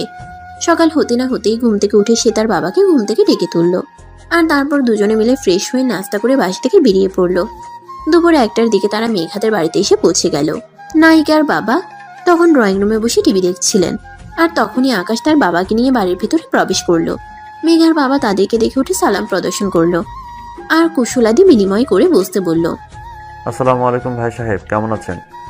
ওয়ালাইকুম আসসালাম। এই তো আপনাদের দোয়ে আল্লাহর রহমতে ভালোই আছি। আপনাদের কি অবস্থা? আপনারা কেমন আছেন? এই তো আলহামদুলিল্লাহ ভালোই আছি। যাই হোক, আসতে আপনাদের কোনো অসুবিধা হয়নি তো? না, কোনো অসুবিধা হয়নি, সব কিছু একদম ঠিকঠাক আছে। যাই হোক, কথা না বাড়িয়ে চলুন মূলক কথায় আসা যাক। দেখুন, টাকা পয়সা অর্থ সম্পদ কোনো কিছুর আমাদের কমতি নেই, তবে আমি আমার ছেলেকে খুব বেশি ভালোবাসি। আমার ছেলেটা আমার কাছে কোনো কিছুর আবদার করে, তাকে আমি কখনোই সেটা না দিয়ে থাকতে পারি না। আমার ছেলেটা বললো সে আপনার মেয়েকে ভালোবাসে, আর আমি যদি আপনার সঙ্গে কথা বলতে আসি তাহলে নাকি আপনি আপনার মেয়েকে আমার ছেলের সঙ্গে বিয়ে দিবেন। তাই আমি এক মুহূর্ত দেরি না করে চলে আসলাম। হ্যাঁ, আপনি একদম ঠিকই শুনেছেন। আমি এই কথাটাই আপনার ছেলেকে বলেছি, কারণ চেনা নেই জানা নেই একটা ছেলের হাতে আমি আমার মেয়েকে তুলে দিতে পারি না। আমার মেয়ের ভবিষ্যৎ বলে কথা। মেঘা আমার একমাত্র মেয়ে। মেঘার মা মারা যাওয়ার পর মেয়েটাকে আমি অনেক কষ্ট করে আদর যত্ন করে লালন পালন করে মানুষ করেছি। তাছাড়া আমি এলাকার সবচাইতে ধনী ব্যক্তি, তাই আমার শত্রুপক্ষ অনেক বেশি। আমার মেয়েটার নিরাপত্তার জন্য আমি ঢাকায় রেখে পড়াশোনা করার মাঝে মাঝে কয়েকদিনের জন্য এখানে নিয়ে আসি। এভাবেই কথা চলছিল তাদের মধ্যে। আর তখনই সেখানে মেঘার বড় ভাই এসে উপস্থিত হয় আর তাদের কথাবার্তা শুনে বলতে থাকে, বাবা, তোমাকে না আমি বললাম মেয়েটাকে আমি আমার বন্ধুর সঙ্গে বিয়ে দেব, কিন্তু তুমি আমার কথা না শুনে আবার ওই ছেলের বাবার সঙ্গে কেন কথা বলেছো? কারণ এই ছেলেটা আমার মেয়েটাকে ভালোবাসে, আর আমি এটা খুব ভালো করে জানি যে আমার মেয়েটা সেখানেই সব থেকে বেশি ভালো থাকবে, যেখানে আমার মেয়েটা ভালোবাসায় ভালো থাকতে পারবে। বাবা, তুমি এটা খুব ভালো করেই জানো আমি আমার বলা কথা কখনো ফিরিয়ে নিই না, তাই আমি এই বিয়েটা মেনে নিতে পারলাম না। এই ছেলে, তুমি যদি নিজের ভালো চাও তাহলে চুপচাপ এখান থেকে চলে যাও, আর আমার বোনকে বিয়ে করার চিন্তাটা একদম মাথা থেকে ঝেড়ে ফেলে দাও। সরি মাই ডিয়ার শালাবাবু, এটা আমি কখনোই করতে পারবো না, কারণ আমি আপনার বোনকে ভালোবাসি। আমার ভালোবাসা এতটাও সস্তা নয় যে আপনি বলবেন আর আমি আমার ভালোবাসাকে ত্যায্য করে চলে যাব। আমি আমার ভালোবাসার জন্য সব কিছু করতে পারি। তার মানে সোজা কথায় কাজ হবে না? সোজা কথায় যদি কাজ না হয় তাহলে যে কিভাবে কাজ করাতে হয় সেটা আমার খুব ভালো করেই জানা আছে, তাই চিন্তার কোনো কারণ নেই। শালাবাবু, এসব ভয় আমাকে দেখিয়ে কোনো লাভ হবে না, কারণ আমি কোনো কিছু ভয় পাই না। আমি ভালোবাসি, আর ভালোবাসাকে কিভাবে জয় করতে হয় সেটা আমি জানি। তার মানে তোকে যাই কিছু বলি না কেন তুই কোনো কথাই শুনবি না, ঠিক করে নিয়েছিস? ঠিক আছে, এখানে আমার বাবা বসে আছে বলে তোকে এখনও এখানে আস্ত বসে থাকতে দিচ্ছি, তা না হলে এতক্ষণে তোর শরীর থেকে মাথাটা আলাদা করে ফেলতাম। দেখুন ভাই সাহেব, এটা কিন্তু একদমই ঠিক হচ্ছে না। আপনার ছেলে বলে এখনও আমি এগুলো সহ্য করছি, কারণ আপনার মেয়েকে আমার ছেলে ভালোবাসে, তা না হলে আমরাও কিন্তু প্রতিপত্তি কম নয়। আপনার ছেলে একথা বলে এখানে দাঁড়িয়ে থাকতে পারতো না। ভাই সাহেব, আপনি প্লিজ শান্ত হন, বিষয়টা আমাকে দেখতে দেন। রাজ, তুমি এক্ষুনি এখান থেকে চলে যাও। তুমি ভুলে যেও না এখানে তোমার ছোট বোনের বিয়ের সম্বন্ধ চলছে। হ্যাঁ, আমিও তো সেটাই বলতে চাইছি যে আমি আমার বোনের বিয়ে আমার বন্ধুর সঙ্গে ঠিক করেছি, আর আমার বন্ধুর সঙ্গেই আমার ছোট বোনের বিয়ে হবে। কারণ এলাকায় আমাদের শত্রু অনেক, তাই ভালো থাকার জন্য আমাদের পার্টি বড় করার প্রয়োজন আছে। আর আমিও ঠিক করেছি মেঘাকে আমি আমার বউ বানিয়ে আমার বাড়িতে নিয়ে যাব। মেঘার সমস্ত সুরক্ষার দায়িত্ব আমি নেব। আজ এই কথাগুলো আর নিতে পারছিল না, কারণ সে কোনো কথা বললে সেটার বরখেলাফ হলে সে একদমই সহ্য করতে পারে না। তাই সে প্রচণ্ড রকম খেপে গেল, আর তখনই আকাশের শার্টের কলার ধরে ফেলল। আর এটা দেখে আকাশ অনেক রেগে গেল। তোকে বললাম না তুই চুপচাপ এখান থেকে চলে যা, আমার বোনকে তুই কোনোদিনই বিয়ে করতে পারবি না। শার্টের কালারটা ছেড়ে দেন বলছি। আপনি আমার হবু শালাবাবু, তাই এখনও সম্মান দিয়ে কথা বলছে, কিন্তু আমার ধৈর্যের সীমা অতিক্রম করবেন না, তাহলে কিন্তু খুব খারাপ হয়ে যাবে বলে দিলাম। এই, আমার বাড়িতে দাঁড়িয়ে তুই আমাকে থ্রেট দেস? আমি তো তোকে বললাম তুই এখান থেকে চলে যা, আমার বোন তোকে বিয়ে করবে না। আপনার বোন আমাকে বিয়ে না করলেও আমি আপনার বোনকেই বিয়ে করব ডিয়ার শালাবাবু। এই বলে আকাশ এক ঝটকায় রাজের হাতটা তার শার্টের কলার থেকে ছাড়িয়ে নিল। আর রাজ তখন রাগে ফুসফুস করতে করতে সেখান থেকে চলে গেল। আর তখন মেঘার বাবা আর আকাশের আব্বু দুজনে মিলে গল্পগুজব করতে লাগলো। তারা ঠিক করলো আগামীকাল সকালেই মেঘা আর আকাশের বিয়ে দিয়ে এখান থেকে মেঘাকে নিয়ে যাবে, তাই আজকের রাত তারা এখানেই থাকবে। অপরদিকে মেঘা আকাশকে পাবে আর আকাশ মেঘাকে পাবে, এতে তাদের আনন্দ যেন আর বাধা মানছিল না। তারা মনে মনে অনেক আনন্দিত হলো যে দুজন দুজনকে পেতে চলেছে, তা আবার পরিবারের সম্মতিতে। কিন্তু তাদের সেই আনন্দ বেশিক্ষণ স্থায়ী হলো না। আকাশ সন্ধ্যার দিকে বাসার বাইরের বাগানটার দিকে হাঁটছিল, আর তখনই হঠাৎ দেখতে পেল কেউ একজন ঘাসের উপরে শুয়ে আছে। এটা থেকে আকাশ অনেকটা ভয় পেয়ে গেল। সে মোবাইলের টর্চ জ্বালিয়ে সেখান থেকে চলে গেল, কিন্তু সে চেহারাটা দেখতে পারছিল না। তাই সে লোকটাকে উল্টানো, আর তখনই দেখতে পেল এটা আর কেউ নয়, মেঘার বড় ভাই রাজ। তার নিঃশ্বাস এখনো চলছে, তার পেটে কেউ ছুরি কাত করে। যে তখনই আকাশ সেই ছুরিটা রাজের পেট থেকে বের করতে যাবে, আর এটা মেঘা দেখে ফেলে। মেঘা চিৎকার দিয়ে সেখান থেকে দৌড়ে আসে, আর আকাশকে চড় মারতে মারতে বলে, এটা তুমি কি করলে? তুমি আমাকে পাওয়ার জন্য আমার বড় ভাইকে খুন করে ফেলেছো। ছি ছি ছি আকাশ, তোমার কাছ থেকে এটা আমি কখনোই আশা করিনি। মেঘা, তুমি আমায় ভুল করছো। আমি এসব কিছুই করিনি। আমি এখানে হাঁটছিলাম আর তখনই দেখতে পাই ভাইয়া এখানে উগ্র হয়ে শুয়ে আছে, আর আমি তাকে বাঁচানোর চেষ্টা করছিলাম, কারণ তার নিঃশ্বাস এখনো চলছে। তাই আমি তাকে নিয়ে হসপিটাল যাওয়ার চেষ্টা করছিলাম। একদম মিথ্যে কথা বলার চেষ্টা করো না। আমাকে বোকা পেয়েছো নাকি তুমি? এখান থেকে চলে যাও, আমি তোমার চেহারাটাও দেখতে চাই না। তুমি আমার ভাইয়ের খুনি। এই বলে মেঘা চিৎকার করতে থাকলো। মেঘার চিৎকার শুনে বাড়ির সবাই সেখানে চলে আসলো, আর সবাই মিলে রাজকে নিয়ে হসপিটালে চলে গেল। আর এদিকে আকাশ তখনও মেঘাদের বাড়িতেই আছে। তখন আকাশের বাবা তার সামনে এসে দাঁড়ালো আর বলল, আকাশ, তোকে কেউ বিশ্বাস করুক না করুক আমি বিশ্বাস করি, কারণ তুই আমার সন্তান। আমি জানি তুই এরকম করতে পারিস না। তুই আমাকে খুলে বল তো কি হয়েছিল ওখানে। অতঃপর আকাশ তার আব্বুকে সবকিছু খুলে বলল, আর সবকিছু শুনে তার আব্বু তাকে বলল, ঠিক আছে, তুই কোনো চিন্তা করিস না। আগের রাত সুস্থ হয়ে যাক, তারপর তার মুখ থেকে সবকিছু শুনবে, তখন আর কেউ তোকে ভুল বুঝবে না। কিন্তু আব্বু, মেঘা এভাবে আমাকে ভুল বুঝলো, এটা তো আমি মেনে নিতে পারছি না। মেঘাকে আমি ভালোবাসি, আর ভালোবাসার মানুষের আঘাত সহ্য করা যায় না। একটু ধৈর্য ধর, সব ঠিক হয়ে যাবে। আল্লাহর উপর ভরসা রাখ। তোর ভালোবাসা যদি সত্যি হয় তাহলে আল্লাহ নিশ্চয়ই রাজকে আমাদের মধ্যে ফিরিয়ে আনবে, আর সমস্ত সত্যটা সবার সামনে তুলে ধরবে। হ্যাঁ, সেটাই। এখন তার অপেক্ষা করা আর ধৈর্য ধরা ছাড়া কিছুই করার নেই। আল্লাহর উপর সব কিছু ছেড়ে দিয়েছি। আল্লাহর যেটা ভালো মনে হয় আল্লাহ সেটাই করুক। আমি আল্লাহর বিরুদ্ধে কখনোই যাব না। এই বলে আকাশ আর তার আব্বু হসপিটালে চলে আসলো। এদিকে অপারেশন থিয়েটারে রাজের অপারেশন চলছে। মেঘা আর তার আব্বু হসপিটালের ঘরে ধরে বসে আছে। আকাশের আব্বু আস্তে আস্তে মেঘার বাবার পাশে গিয়ে দাঁড়ালো, আর তারপর ওনার কাঁধে হাত রেখে বলতে লাগলো, দেখুন ভাই সাহেব, আমার ছেলেটা আপনার মেয়েকে ভালোবাসে, এই কথা সত্যি, কিন্তু তার মানে এই নয় যে আমার ছেলে আপনার মেয়েকে খুন করতে পারে। আমি আমার ছেলেকে এই শিক্ষা দেইনি। আমি জানি সেটা, আমি এটাও জানি যে বাইরের আমার শত্রুর কোনো অভাব নেই। আমি জানি আমার কোনো শত্রু এই কাজটা করেছে, কিন্তু মেঘাকে এই কথাটা বোঝাতে পারছি না, কারণ সে তার ভাইকে খুব ভালোবাসে। আল্লাহর কাছে দোয়া করুন আমার ছেলেটা ভালোই আপনাদের কাছে ফিরে আসুক। তারপর মেঘা নিজের ভাইয়ের মুখ থেকে সব কিছু শুনলেই বিশ্বাস করতে পারবে। হ্যাঁ, এখন থেকে তো আল্লাহর কাছে দোয়া করা ছাড়া আর কোনো কিছুই করার নেই। আল্লাহ পাক যেটা ভালো মনে করেন সেটাই করবেন। এতক্ষণ এই কথাগুলো মেঘা পাশ থেকে শুনছিল, কিন্তু তখন আর সেই কথাগুলো সহ্য করতে পারলো না, তাই চিৎকার করে বলে উঠল, আপনারা এখন এই মুহূর্তে এখান থেকে চলে যান। আমি আপনাদের আর এক মুহূর্ত এখানে সহ্য করতে পারছি না। আপনার ছেলে আমার ভাইয়ের খুনি। আপনার ছেলে আমাকে পাবে না বলে আমার ভাইকে খুন করার চেষ্টা করছিল। মেঘা, তুমি তোমার মাথাটা ঠান্ডা করো। তোমার ভাই সুস্থ হোক, তারপর থেকেই সব কিছু জেনে নিও। আমার ছেলে তোমাকে ভালোবাসে, কিন্তু কখনোই তোমার ভাইয়ের খুনি হতে পারে না। সেটা আমার ভাই সুস্থ হলেই জানা যাবে। সেটা আমার ভাইয়া সুস্থ হলেই জানা যাবে, কিন্তু এই মুহূর্তে আমি আপনাদের এখানে সহ্য করতে পারছি না। আপনারা এখান থেকে চলে যান। ঠিক আছে মা, আমরা এক্ষুনি এই মুহূর্তে এখান থেকে চলে যাচ্ছি। তবে একটা কথা মনে রেখো, তুমি যেটা ভাবছো সেটা কিন্তু সম্পূর্ণ ভুল। একদিন তুমি নিজেই নিজের ভুল বুঝতে পারবে, এবং আমার ছেলের কাছে তুমি নিজেই ফিরে যাবে। সেই ভরসা নিয়েই আমি এখান থেকে চলে যাচ্ছি, কারণ আমি আমার ছেলেকে সম্পূর্ণ বিশ্বাস করি। আমার ছেলে কখনোই এমন কাজ করতে পারে না। এই কথা বলে আকাশের আব্বু মেঘার বাবার কাছ থেকে বিদায় নিয়ে ঢাকায় চলে আসলো। কিন্তু আকাশের মন পড়ে রয়েছে মেঘার কাছে। সে কোনোভাবেই এখানে শান্ত থাকতে পারছে না। মেঘা তাকে ভুল বুঝলো, তাতে তার কিছুই যায় আসে না, কিন্তু সে মেঘাকে পছন্দ করে, ভালোবাসে। মেঘাকে ছাড়া তার সময় যেন কাটতেই চাইছে না। সে কখন মেঘাকে নিজের করে পাবে সেই চিন্তায় সুখে মরছে। ব্যালকনিতে বসে বসে শুধু এই চিন্তাই করছিল।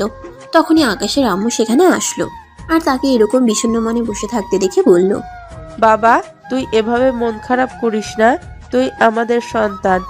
আমরা জানি তুই এরকম কোনো কাজ করতে পারিস না। মেঘা, ভাইকে সুস্থ হতে দে। মেঘার ভাই নিজের মুখে সবটা বললে মেঘা অবশ্যই সেটা বিশ্বাস করবে। হ্যাঁ আম্মু, আমি শুধু সেটার জন্যই অপেক্ষা করছি। ভালোবাসার মানুষের কাছ থেকে সব কিছু সহ্য করা যায়, কিন্তু তার অবহেলা, অপমান, লাঞ্ছনা এগুলো সহ্য করা যায় না। এরপর দেখতে দেখতে 1 সপ্তাহ সময় চলে গেল। ইতিমধ্যে মেঘার বড় ভাই রাজ মোটামুটি সুস্থ হয়ে উঠেছে।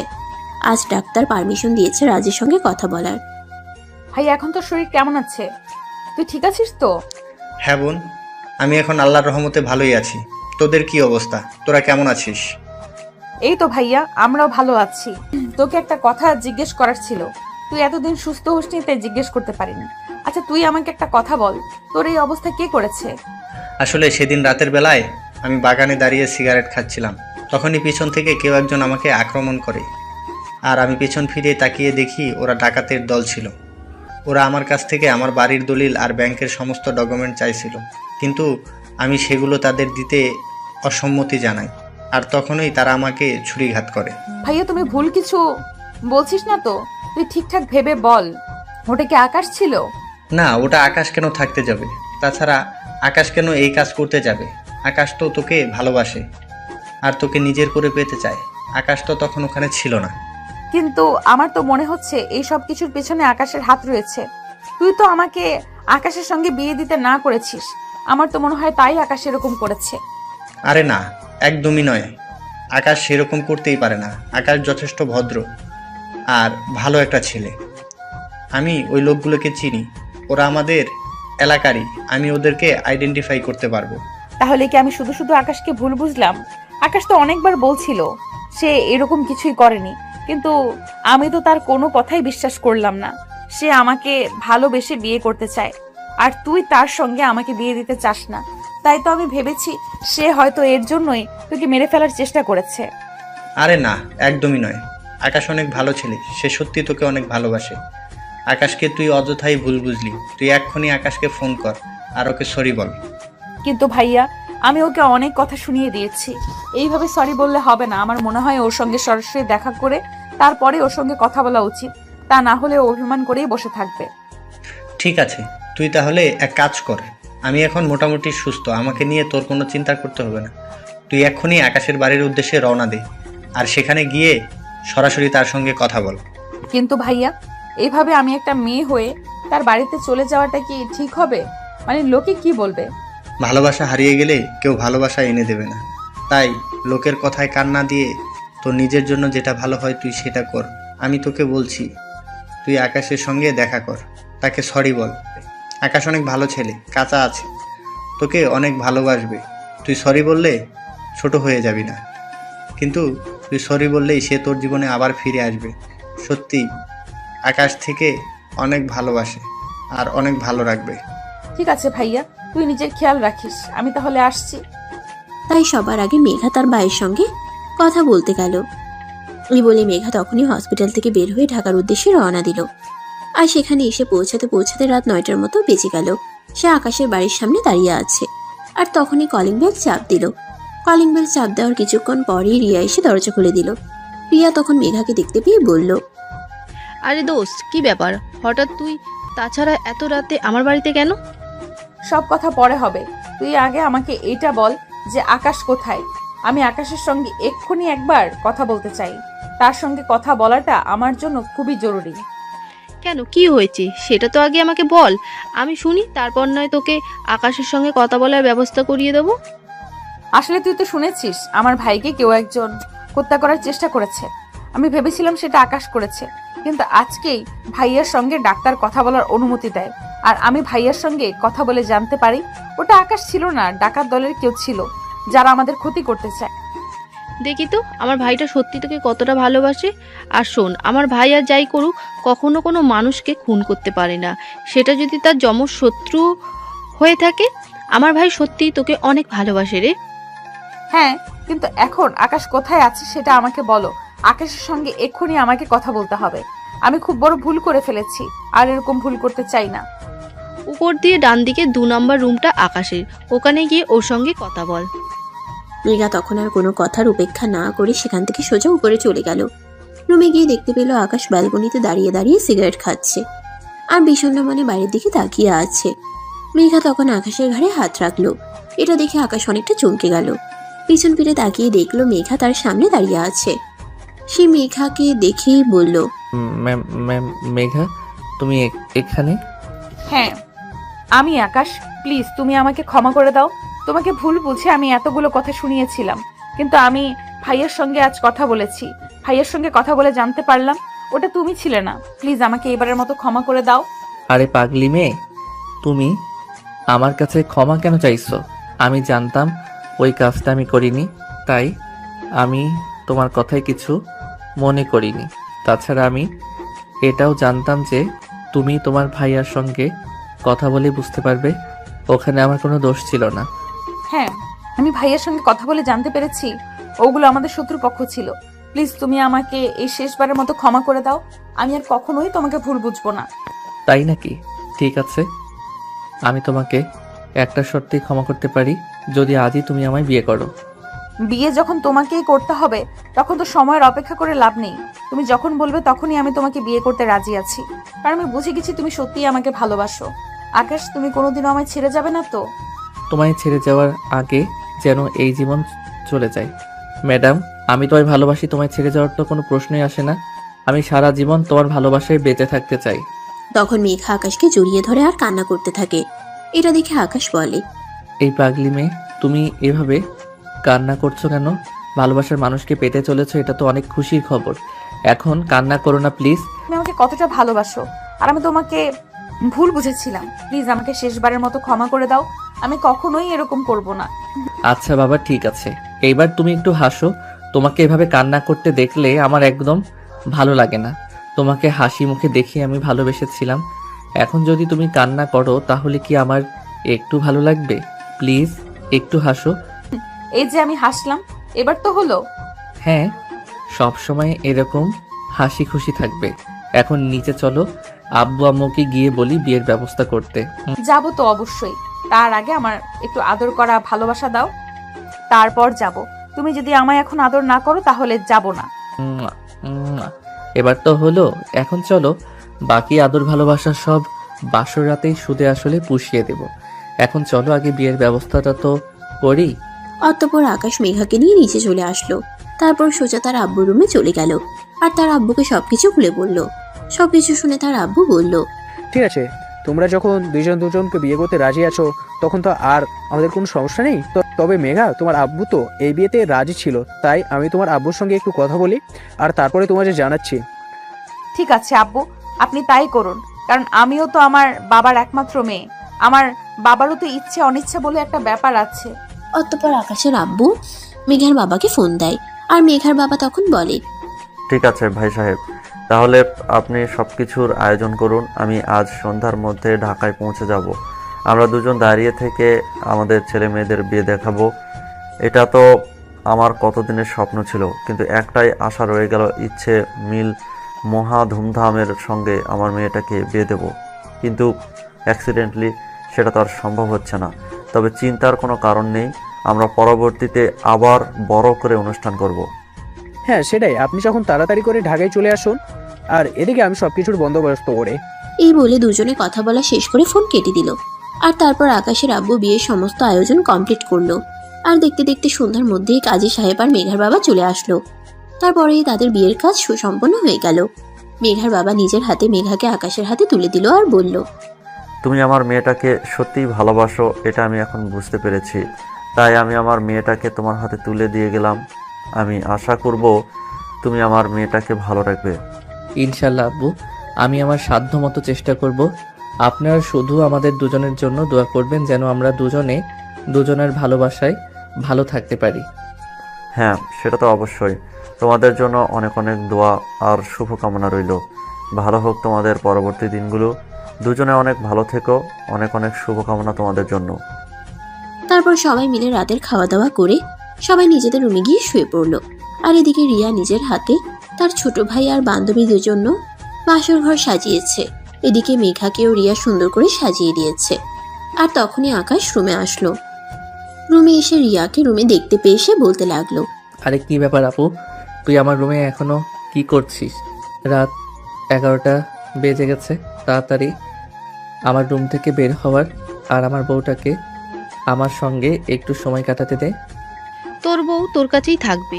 আমি তোর রুমটাকে একটু মানুষ করে দিতে এসেছিলাম। এই রুমে কি মানুষ থাকে নাকি পশু থাকে? সেটা তো মাঝে মধ্যে ভেবে পাই না। তারপর মাঝে মধ্যে আমি গুছিয়ে দিই, চাই বলে একটু ভালো থেকি। শোন, এখন থেকে আর তোকে এসব কিছু করতে হবে না। আমার বউ চলে এসেছে, এখন থেকে আমার বউ নিজেই এই সব কিছু করতে পারবে।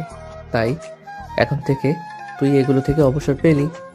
হ্যাঁ, এখন তো না পেয়ে একটা জিনিস পেয়েছিস, সেটা হলো তোর বউ। এখন তোর বউ তোর সব কাজ করে দেবে। এখন আর আম্মুকেও লাগবে না, আর আপুকেও লাগবে না। হ্যাঁ, তুই একদম ঠিক কথাই বলেছিস। এখন আর তোদের কাউকে আমার কোনো প্রয়োজন হবে না। এখন আমার বউ আছে, এখন আমার সব কাজ আমার বউ নিজেই করে দিতে পারবে। এখন তুই কোনো কথা না বলে চুপচাপ আমার রুম থেকে বের হয়ে চলে যাবি কি? এখন আমি আমার বউয়ের সঙ্গে সময় কাটাবো। রিয়া তখন মুখটাকে একটা শয়তানি মার্কা ভেঙচি দিয়ে সেখান থেকে চলে গেল। আর তখনই মেঘা বিছানা থেকে নেমে এসে আকাশকে পা ছুঁয়ে সালাম করতে গেল। তখনই আকাশ তাকে থামিয়ে দিয়ে বলতে লাগলো, আরে এটা তুমি কি করছিলে? তুমি আমার ভালোবাসার মানুষ, তোমার জায়গা সবসময় আমার বুকে। তুমি কেন আমাকে পায়ে ছুতে গেছিলে? আরে এটা তো একটা রিচুয়াল। বিয়ের দিন বাসর রাতে নতুন বউ তার স্বামীকে পা ছুঁয়ে সালাম করে। তুমি আমাকে সেটা করতে দিলে না কেন? আমাকে এটা করতে দাও। এসব সেকেলে রিচুয়াল আমি মানি না। আমার বউয়ের জায়গা আমার বুকে। আমার বউ কেন আমাকে পায়ে ছুতে যাবে? আমি আমার বউকে কখনোই সে গেলে মানুষের মতো দাসীতে রূপান্তরিত করতে চাই না। আগের যুগের মানুষ বউকে পা ছুঁয়ে সালাম করাতো আর বাড়ির সব কাজ করাতো। এক কথায় বলতে গেলে বউ ছিল তখনকার যুগের বাড়ির কাজের মেয়ে। কিন্তু আমি আমার বউকে সেরকমটা করতে চাই না। আকাশ শোনো, চোখ যতই বদলে যাক না কেন, বউরা সব সময় ঘরের কাজ করে, স্বামীর সেবা যত্ন করে, সংসার সামলায়, এটাই স্বাভাবিক। আমি সেরকমটা মানি না। আমার বউ আমার মতোই স্বাধীন থাকবে তো। আর যখন ইচ্ছা হবে কাজ করবে, যখন ইচ্ছা হবে না কাজ করবে না। তাছাড়া তার যদি কোনো কাজ করতে সমস্যা হয় তাহলে বাড়িতে কাজের লোক আছে, তারা করে দেবে। কিন্তু আমার বউকে আমি কখনোই আগের যুগের মানুষের মতো বানাতে চাই না। আর আচ্ছা বাবা, ঠিক আছে, তোমার বউকে তোমার যেইভাবে ইচ্ছে রাখতে হয় সেইভাবেই রেখো। আমি তোমাকে কিছুই বলবো না, কিন্তু এখন তো দরজাটা বন্ধ করে আসো। ধুর, যা, এটা তো আমি ভুলেই গেছিলাম। আচ্ছা ঠিক আছে, তুমি দাঁড়াও, আমি এক্ষুনি দরজাটা বন্ধ করে আসছি। এই বলে আকাশ মেঘাকে ছেড়ে দিয়ে দরজাটা বন্ধ করলো। আর তারপরেই মেঘার কাছে চলে আসলো। ও ম্যাডাম, হবে নাকি এক রাউন্ড? চলুন না, এক রাউন্ড খেলা যাক। এটা তুমি আমাকে কেন বলছো? তুমি তো হয়। ও মা, তাই নাকি? তাহলে সেটা আপনি আগে আমাকে বলবেন না? তাহলে তো আমি আরো অনেকক্ষণ আগে শুরু করে দিতাম। এই বলে আকাশ মেঘাকে কোলে তুলে নিল আর ধপাস করে বিছানার উপরে ছেড়ে দিল। তখনই মেঘা চিৎকার দিয়ে উঠল, বা উমা গো, বাবা গো, মরে গেলাম গো, আমার কোমরটা যে ভেঙে গেল। তোমার আমি ঠিক করে দিব। এখন চুপ, একটাও কথা বলবে না। বাড়িতে অনেক মানুষ আছে, শুনতে পেলে কি বলবে? তাই বলে তুমি আমাকে এমন করে ধপাস করে বিছানার উপর ফেলে দেবে নাকি? আমার কোমরটা তো একদম ভেঙে গেল। কিন্তু তখন আকাশ মেঘার কোনো কথা না শুনে মেঘার উপর শুয়ে পড়ল। আর তারপর তার ঠোঁট জোড়া নিজের দখলে নিয়ে নিল। তারপর আর কি, দুজন দুজনের মধ্যে হারিয়ে যেতে থাকলো। তখনই মেঘা বলতে লাগলো, আরে কি করছো তুমি? এত জোরে কেউ করে নাকি? খুব ব্যথা লাগছে তো। তাছাড়া এত জোরে করলে তো খাট ভেঙে নিচে পড়ে যাব। আরে নিজের ভালোবাসার জিনিসটাকে এতদিন পর কাছে পেয়েছি, এখন কি আর মনকে বাধা দিয়ে মানিয়ে রাখা যায় নাকি? আর খাট ভেঙে নিচে পড়বে না। এটা সেগুন কাঠের খাট, কিছুদিন আগেই বানানো হয়েছে স্পেশালি তোমাকে বিয়ে করব বলে। ওরে বাবা, বাবারে বাবা, তুমি এরকম একটা রোমান্টিক, এতটা রোমান্টিক, সেটা তোমার সত্যি জানা ছিল না। তাহলে থেমে আছো কেন? আরো জোরে দাও, আমার খুব ভালো লাগছে। হ্যাঁ, আমিও তো সেটাই বলছি। সিনিয়রদের বিয়ে করার মজাটাই আলাদা। ওদেরকে কোনো কিছু শিখিয়ে দিতে হয় না, ওরা নিজের থেকেই সব জানে। ইনফ্যাক্ট ওরা অনেক সাহায্য করে। তাই বুঝি? তাহলে আরো আগে কেন বিয়েটা করলে না? কেন এতদিন আমাকে ভালোবাসা থেকে বঞ্চিত রাখলে? আরো আগে বিয়ে করলে তো আরো আগেই ভালোবাসাটা পেতে পারতাম। আরও আগে যদি তোমার সঙ্গে আমার পরিচয় হতো তাহলে আরও অনেক আগেই তোমাকে আমি বিয়ে করে আমার বাড়িতে নিয়ে আসতাম আর তোমার সঙ্গে টি-20 খেলতাম। জানো, তোমাকে যেদিন আমি প্রথম দেখেছিলাম সেদিনই আমার ইচ্ছে হয়েছিল যেভাবেই হোক একটু পটিয়ে নিয়ে বিয়ে করতে না পারলেও অন্তত এক রাউন্ড খেলতে। মানসিকতা এইরকম তুমি আমাকে করতে, বিয়ে না করে আমার সঙ্গে রিলেশন করতে? ছি ছি। আরে ভাই, চিচি করার কি আছে? এখন তো তোমার সঙ্গে আমার বিয়েটা হয়ে গেছে। এখন তো তুমি পার্মানেন্টলি আমার হয়ে গেছো। আর যখনই আমার মন চাইবে তখনই আমি তোমার সঙ্গে খেলতে পারবো। হ্যাঁ, সেটা তো ঠিক আছে। এখন আমি ফর্মালিটি, তোমার যখন মন চাইবে তখনই তুমি আমার সঙ্গে T20 খেলতে পারবে। কিন্তু তুমি যে এই কথাটা বললে ওটা কিন্তু আমার একদমই হজম হলো না। ওটা কিন্তু একদম খারাপ একটা কথা। আরে ভাই, বাদ দাও সেসব কথা। ওসব কথা বলে এখন এই রোমান্টিক সময়টাকে নষ্ট করো না। এখন এই রোমান্টিক সময়টাকে ভালোভাবে পার করতে দাও। কিন্তু জানো না আমার যে আজ কি ভালো লাগছে তোমাকে এভাবে আদর করতে পেরে। আমারও খুব ভালো লাগছে। পরে কিন্তু আবার বলতে পারবে না আমার কোমর ব্যথা করছে, আমার পেট ব্যথা করছে, তাহলে কিন্তু খারাপ হবে। আরে বাবা, একদমই নয়। আমি এসব কথা কখনোই বলবো না। 1 ঘন্টা খেলার জন্য আমি পুরোপুরি প্রস্তুত। যেন আমার বডি ফিগার দেখে আমার বন্ধুরা সব সময় বলতো আমি নাকি অনেক সময় নিয়ে খেলতে পারবো। কিন্তু তখন আমি এই কথাটা বিশ্বাস করতাম না আর ওদেরকে বকাঝকা করতাম। কিন্তু আজ আমার এই কথাটা সত্যি মনে হচ্ছে। তুমি আমাকে যতই ভালোবাসা দিচ্ছ আমার মনে হচ্ছে যেন এটা কম হয়ে যাচ্ছে, আরো চাই। তাই বুঝি? তাহলে তো আজ রাতে তোমাকে 3 বার আদর করব। নিতে পারবে তো? অবশ্যই পারবো। তুমি যেতে পারলে আমি নিতে পারবো না কেন? তুমি আমাকে যত বাড়ি দিবে আমি তত বাড়ি নিব। তোমার আদর খেতে আমার খুব ভালো লাগছে। এভাবেই চলতে থাকলো তাদের রোমান্টিক সিন। সারা রাত ধরে দুজন দুজনকে আদর করলো আর ভালোবাসে ভরিয়ে রাখলো। ফজরের আজান দিবে এমন সময় দুজনে গোসল করে ঘুমিয়ে পড়লো। পরদিন সকালবেলা ঘুম থেকে উঠেই মেঘা তার শাশুড়ি মায়ের সঙ্গে রান্নার কাজে সহযোগিতা করছিল। আর তখনই রিয়া ঘুম থেকে উঠে রান্নাঘরের এদিকে আসে। মেঘাকে রান্নাঘরে দেখে রিয়া বলতে থাকে, ওরে বাবারে, বাবা এখনো সকাল 8টা বাজলো না আর নতুন বউ দেখি রান্নাঘরে চলে এসেছে শাশুড়ি আম্মুকে রান্নার কাজে সহযোগিতা করার জন্য। তো কি করব? তুমি তো আর রান্না করতে আসবে না। তাছাড়া আমার কাজের লোকের হাতে খাবার খেতে একদম ভালো লাগে না। তাই নিজেই চলে আসলাম শাশুড়ি আম্মুকে একটু রান্নার কাজে সাহায্য করার জন্য। দেখলি তো মেয়েটা কত লক্ষ্মী। তোকে তো আমি কোনোদিন কোনো কাজের কথা বললেও করাতে পারি না। আমি 1000টা কাজ করে দিলেও তোমার মন আমি কোনোদিনও পাবো না, কারণ আমি আর তোমার পুত্রবধূ নেই যে অল্প কাজ করলেও অনেক সুনাম অর্জন করতে পারবো। দেখ, একদম ফালতু বকিস না। মেঘা, মেয়েটা সত্যি অনেক ভালো আর লক্ষ্মী একটা মেয়ে। নাস্তা বানানো প্রায় হয়ে এসেছে। তুই সবাইকে ঘুম থেকে ডেকে তুলে টেবিলে নিয়ে আয়। তারপর সবাই মিলে একসঙ্গে বসে নাস্তা করব আজ। ঠিক আছে, আমি এক্ষুনি সবাইকে ডেকে নিয়ে আসছি। এই কথা বলে রিয়া সবাইকে ঘুম থেকে ডেকে তুলতে গেল। সবাইকে ঘুম থেকে ডেকে তুলতে পারলেও আকাশকে ঘুম থেকে ডেকে তুলতে পারলো না। সে বেশ কয়েকবার আকাশকে ডাকাডাকি করলো, কিন্তু আকাশ ঘুম থেকে উঠছেই না। আচ্ছা ঠিক আছে, আমি এক্ষুনি সবাইকে ডেকে নিয়ে আসছি। এই আকাশ, আকাশ কি হলো, তুই এখনো ঘুম থেকে উঠছিস না কেন? সকাল 10টা বেজে গেছে, সবাই নাস্তার টেবিলে তোর জন্য অপেক্ষা করছে, তাড়াতাড়ি ঘুম থেকে ওঠ। আমি ঘুম থেকে উঠতে পারবো না। আমার বউকে গিয়ে বলো আমার জন্য নাস্তা নিয়ে এখানে চলে আসতে। তারপর আমি আমার বউকে নিয়ে এখানে নাস্তা করব। সাহেব, সেটা হবে না। আম্মু বলেছে সবাই একসঙ্গে ডাইনিং টেবিলে বসে নাস্তা করবে, কারণ আপনার শ্বশুরমশাই এখনো এই বাড়িতে রয়েছেন, তাই আপনার উচিত তাকে একটু সম্মান জানানো। দুর্বল ভালো লাগে না। আচ্ছা ঠিক আছে, তুই যা, আমি আসছি। সারা রাত ঘুমাতে পারলাম না, এখন একটু ঘুমালাম, তাও আবার এখন বিরক্ত করতে চলে আসলি। রিয়া তখন কোনো কথা না বলে রুম থেকে বের হয়ে চলে গেল। এদিকে আকাশ বিছানা থেকে নেমে ফ্রেশ হতে চলে গেল। হাত মুখ ধুয়ে তারপর সেই নিজের রুমে চলে গেল নাস্তা করার জন্য। নাস্তা শেষ হলে আকাশ মেঘাকে ইশারায় রুমে আসতে বলল।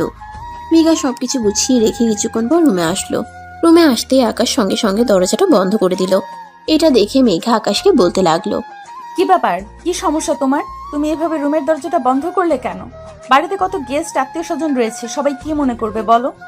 কে কি মনে করলো কে কি মনে করলো না তাদের কখনোই আমার কোনো কিছু যায় আসে না।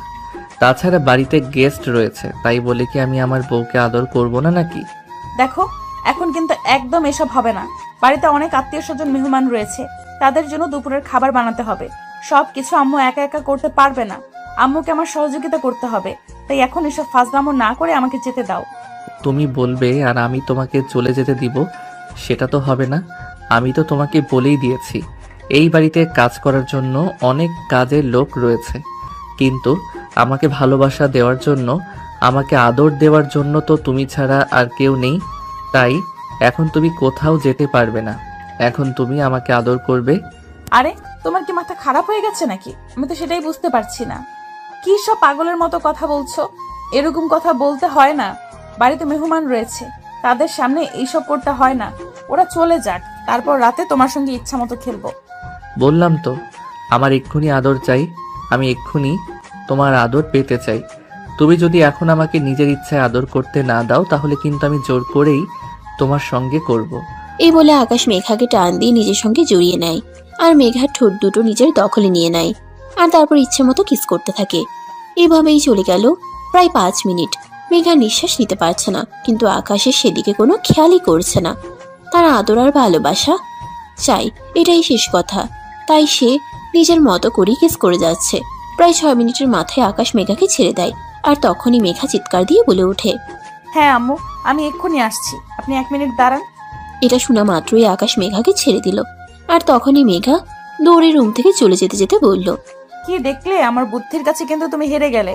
আম্মু কিন্তু আমায় ডাকেনি, আমি নিজেই এরকম করেছি যাতে তুমি নিজের থেকে আমাকে ছেড়ে দাও আর আমি তোমার থেকে ছাড়া পেয়ে চলে যেতে পারি। ও আচ্ছা, এই কথা। আচ্ছা ঠিক আছে, এখন যাও। তবে একটা কথা মনে রেখো, দিন শেষে ঘুরে ফিরে কিন্তু তোমাকে আমার কাছেই আসতে হবে। তখন কিন্তু আমি তোমায় এমন অত্যাচার করব যেটা তুমি সহ্য করতে পারবে না আর কারোর কাছে বলতেও পারবে না। তখন বুঝবে মজা। তুমি আমায় আদর আর ভালোবাসা দেবে, এটাই তো। তুমি আমায় যতটা ভালোবাসা দিবে আমি ঠিক তোমার কাছ থেকে ততটাই নিব, একটুও না করব না। কিন্তু মশাই, এখন রান্না করতে যেতে হবে, গেলাম, বাই বাই। এই বলে মেঘা দৌড়ে দৌড়ে সিঁড়ি দিয়ে নামছিল আর তখন রিয়ার সম্মুখীন হয়ে গেল। রিয়া তখন মেঘাকে বলতে লাগলো, কি গো ম্যাডাম, কি ব্যাপার? জামাই রেখে বাইরে আসতে একদম মন চায় না নাকি? এই কথা আমাকে বলছো কেন তুমি? তোমার ভাইকে বলতে পারো না? তোমার ভাই তো আমাকে বাইরে আসতেই দেয় না, সারাক্ষণ আমাকে নিয়ে বিছানায় শুয়ে থাকতে চায়। আমি কি করব? তোমার মতো সুন্দরী বউ পেলে তো বিছানা শুয়ে থাকতে ইচ্ছা করবেই। তোমার মতো সুন্দরী বউ পেলে কি বউ দিয়ে কাজ করাতে ইচ্ছা করবে নাকি? যাই হোক, এখন রান্নাঘরে চলো। ভালো ভালো মেহমানগুলো বিদায় হয়ে যাক, তারপর তুমি তোমার জামাই নিয়ে রুমের মধ্যে সারাক্ষণ দরজা বন্ধ করে শুয়ে থেকো, কেউ তোমাদের বিরক্ত করবে না। রিয়া, তুমি কিন্তু আমাকে খোঁটা দিয়ে কথা বলছো, এটা কিন্তু একদমই ঠিক হচ্ছে না। হাজার হোক তুমি কিন্তু আমার বান্ধবী, তুমি আমার সঙ্গে এরকমটা করতে পারো না। ম্যাডাম, আমি আপনার বান্ধবী ছিলাম, এখন আর আমি আপনার বান্ধবী নেই, এখন আমি আপনার বড় ননদনী। সো আমাকে সম্মান দিয়ে কথা বলবেন। বড় নদী হয়ে ছোট ভাবিকে এইসব কথা বলতে লজ্জা করে না ম্যাডাম আপনার? এই বলি মেঘা রিয়াকে একটা চড় মারতে চাইছিল আর তখনই রিয়া দৌড়ে সেখান থেকে চলে গেল। আর এদিকে মেঘা কিচেনে এসে তার শাশুড়ি মাকে রান্নার কাজে সহযোগিতা করতে লাগলো। আর এভাবে দেখতে দেখতেই দিনটা চলে গেল, সবাই নিজেদের বাড়িতে চলে গেছে। আর তারপর রাত 10টার দিকে সবাই খাওয়া দাওয়া শেষ করে নিজেদের রুমে ঘুমানোর জন্য চলে গেল। এদিকে মেঘা তখনও রান্নাঘরে কাজ করছে। এতগুলো মানুষ খাওয়া দাওয়া করেছে, সেই প্লেটগুলো পরিষ্কার করে রাখতে হবে, তো মেঘা সেগুলোই পরিষ্কার করছিল। তখনই আকাশ মেঘাকে ডাকতে থাকে, এই মেঘা, একটু তাড়াতাড়ি রুমে আসো তো, একটা জরুরি কাজ আছে। আপুকে বলো কি তোমার জরুরি কাজ করে দিতে। আমি আমার